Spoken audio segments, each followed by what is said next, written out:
जुल्फ़िकार साहब मंजिस के उम्मीदवार हैं। अस्सलाम वालेकुम, ख्याल रखिए।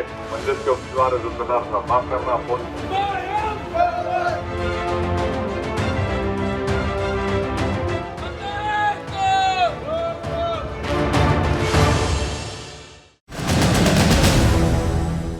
क्या है इस बार चुनाव का रुख, क्या लगता है क्या होगा तेलंगाना में? नहीं, तेलंगाना में तो मुझे यकीन है कि तेलंगाना की जनता दोबारा केसीआर को तीसरी मर्तबा अपना मुख्यमंत्री बनाएगी, इसलिए कि पिछले 9 साढ़े 9 साल में तेलंगाना में डेवलपमेंट हुआ है। तेलंगाना में जो बिजली का प्रॉब्लम रहता था वो नहीं है। तेलंगाना में जो पीने का पानी का प्रॉब्लम था वो बहुत हद तक हल किया गया। किसानों को जो बिजली और पानी की ज़रूरत पड़ती थी तो वो कालेश्वरम से, मिशन भगीरथी से कई लाखों एकड़ ज़मीन उससे फ़ायदा हुआ है। और भारत में सबसे ज़्यादा अगर पैडी का प्रोडक्शन होता है पंजाब के बराबर तो तेलंगाना में होता है। तो ये सब और पीसफुल रहा है तेलंगाना। हैदराबाद के अतराफ़ में आईटी सेक्टर का एक फ़ेनोमिनल ग्रोथ हुआ है। तो ये सब मुझे यकीन है कि इनके जो प्रोग्राम्स हैं सोशल वेलफेयर के, इसका भी एक बहुत बड़ा, चाहे आसरा पेंशन हो, शादी मुबारक हो, मुस्लिम माइनॉरिटीज़ के लिए 201 रेजिडेंशियल स्कूल्स काम कर रहे हैं, जिसमें आज की तारीख में 2,05,000 बच्चियां फ्री में पढ़ रही हैं। फिर उन 200 को जूनियर कॉलेज में कन्वर्ट कर दिया गया, फिर वो डिग्री कॉलेज में कन्वर्ट होंगे। 80,000 पढ़ के निकल चुके हैं। ये सब काम है और मुझे यकीन है कि तेलंगाना की आवाम मंजलिस के 9 कैंडिडेट्स को अपना नया विधायक एमएलए बनाएगी और तीसरी मर्तबा केसीआर को, मामू को अपना मुख्यमंत्री बनाएगी।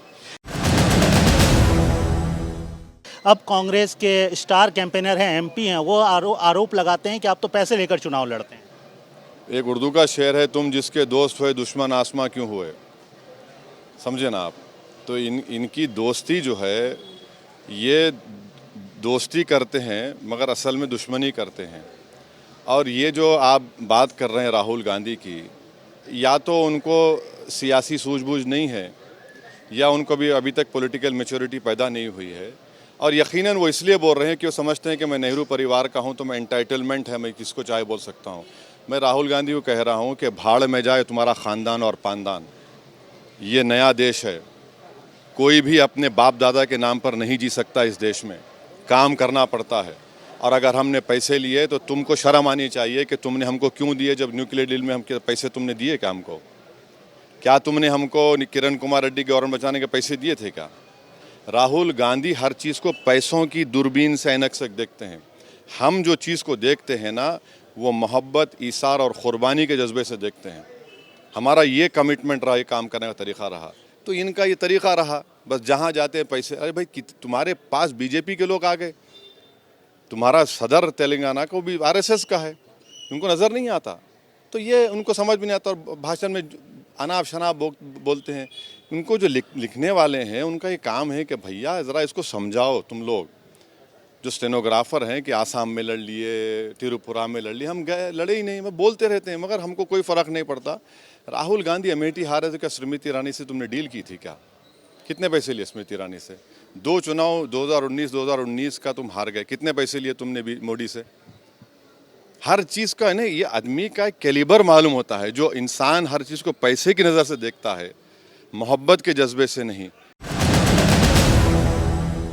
कमलनाथ ने ही तो असल, वही तो असल चेहरा है हिंदुत्व का, कांग्रेस का। कमलनाथ ने कांग्रेस का हिंदुत्व के चेहरे को दोबारा रीइटरेट दोहराया है। उन्होंने सही कहा है कि राजीव गांधी ने ही राम मंदिर की शुरुआत की थी ताले खोलकर। तो ये उनका चेहरा रहा है। तो राहुल गांधी बड़ा नाटक करते हैं। वो खुद हिंदुत्व के चेहरे हैं, कमलनाथ हिंदुत्व का चेहरा है। तो उसमें कोई हमको सरप्राइजिंग या शॉकिंग नहीं है। मैं शुरू से कह रहा था कि कांग्रेस आरएसएस की माँ है और आरएसएस बीजेपी को कंट्रोल करती है। तो ये दोनों एक सिक्के के दो रुख हैं। ये बिल्कुल सही है। कमलनाथ, अब ये जितने जो लोग हमारे खिलाफ जो गाली गलौज करते हैं कहाँ से आकर, अब बताओ कमलनाथ के बारे में क्या बोलेंगे?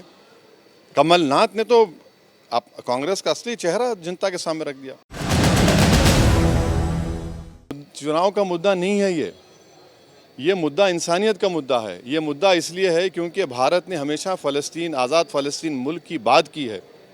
महात्मा गांधी ने कहा था कि अरबों के लिए फ़लस्तीन ज़रूरी है। हमेशा हमने चाहे हमारे देश की फ़ॉरेन पॉलिसी में कंसिस्टेंसी रही कि हम फ़लस्तीन को एक आज़ाद मुल्क के तौर पर देखना चाहते थे। हम जब यासिर अरफ़ात आए तो इंदिरा गांधी से मिले तो दोनों ने कहा, यासिर अरफ़ात ने कहा कि मेरी बहन है, उन्होंने कहा कि मेरा भाई है। तो ये अब ख़ुद ये एक राइट विंग गवर्नमेंट, हिंदुत्व की गवर्नमेंट देश में है, वो भी फ़लस्तीन को आज़ाद मुल्क के तौर पर देखना चाहती है। जिस जगह पर 10,000 लोगों को जो ऑक्यूपाइड टेरिटरीज़ है वहाँ पर मार दिया जा रहा है, जिसमें से 5,000 बच्चों की मौत हुई है जालिम इजरायली सरकार की तरफ से, 4,000 महिला ख़वातीन की मौत हुई है, ना पीने का पानी है, ना खाना है, ना ऑक्सीजन है अस्पतालों में, ना दवाएं हैं। तो अगर हम इसका कंडेम नहीं करेंगे तो कौन करेगा फिर? ये चुनाव का मुद्दा नहीं है, ये इंसानियत का मुद्दा है। बीजेपी भी यहाँ पर दमखम भर रही है सर। प्रधानमंत्री का लगातार दौरा हो रहा है, गृह मंत्री अमित शाह का दौरा हो रहा है, नेशनल प्रेसिडेंट जेपी नड्डा का दौरा हो रहा है। कहा जा रहा है कि योगी आदित्यनाथ भी यहाँ पर अच्छा खासा समय बिताएंगे चुनाव के कैंपेन खत्म होने से पहले। आइए, चार मीनार की खूबसूरती को देखिए, मक्का मस्जिद की बुलंद इमारतों को देखिए, हमारे किले गोलकुंडा की तारीख़ को देखिए। पहले भी तो आए थे ना GHM सिलेक्शन में, योगी आकर 3 घंटे फिरे थे, कुछ नहीं हुआ।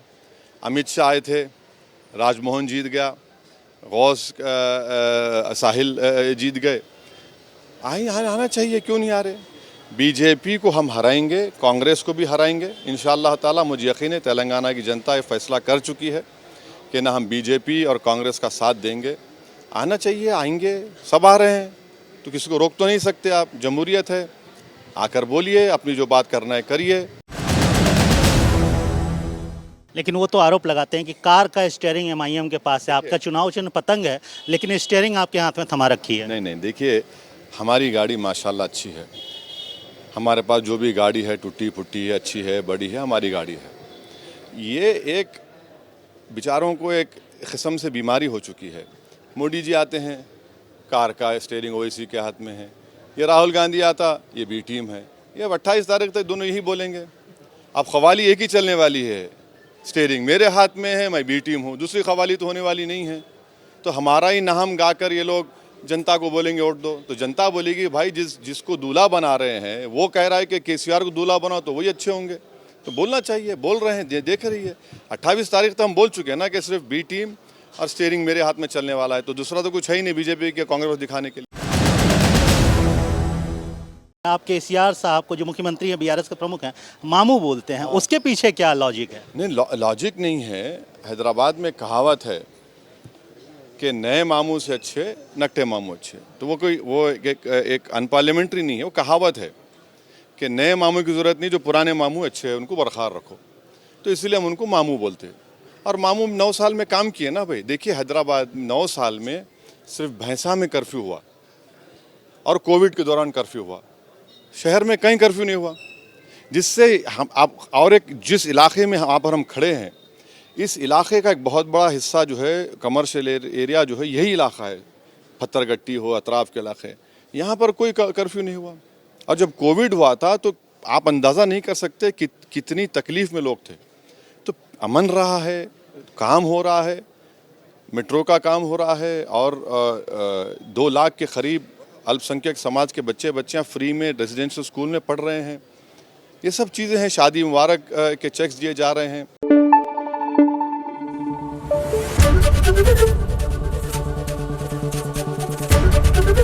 ABP न्यूज़ आपको रखे आगे।